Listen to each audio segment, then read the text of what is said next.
ask your advice on something?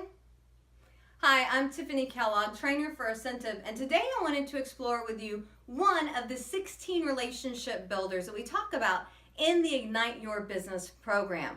And that's going to be advising and advice seeking.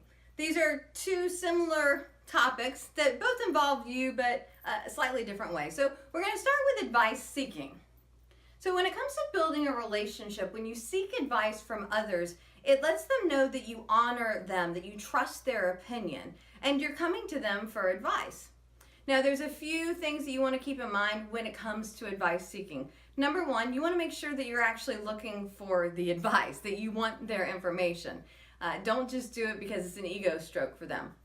Number two, when it comes to advice seeking, you want to make sure that the advice that you're seeking is appropriate for the relationship.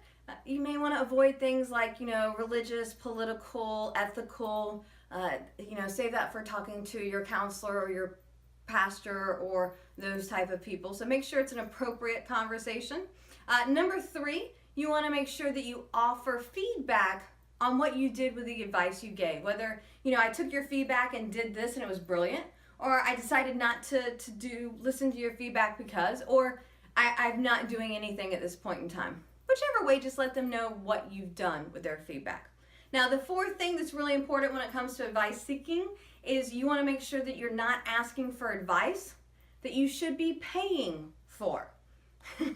And this does happen sometimes, and I know we're not always sure, is it appropriate? So for example, I'm a member of the National Speakers Association, and I know a lot of people that what they get paid for is in their head. This happens to doctors and attorneys quite a bit, and there's tons of professions out there. We give away our advice to help convert the prospect, to help move to the next step, next level. But we have to be careful not to ask for advice for free that we should be paying for. For example, what I typically will do is if I'm asking someone a question, I have a question for you, Susie. I'm not sure if this is like a 2-minute quick answer that you can do right now, or should this be something that I'm paying you for? Let's set up an appointment at your office.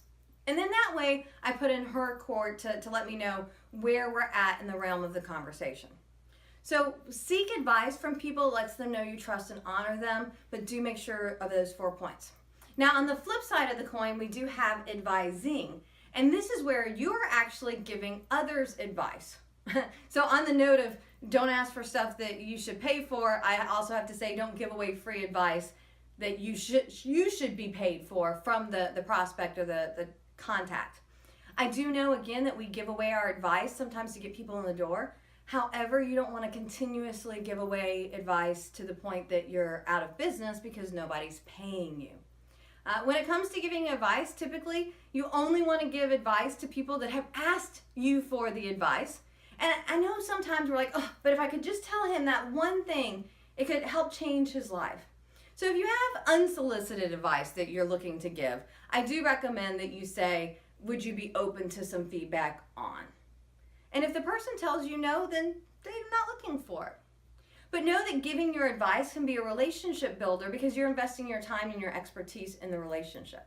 So our 16 relationship builders today was advising and advice seeking. Use these to help develop stronger, more powerful referral relationships. Thank you.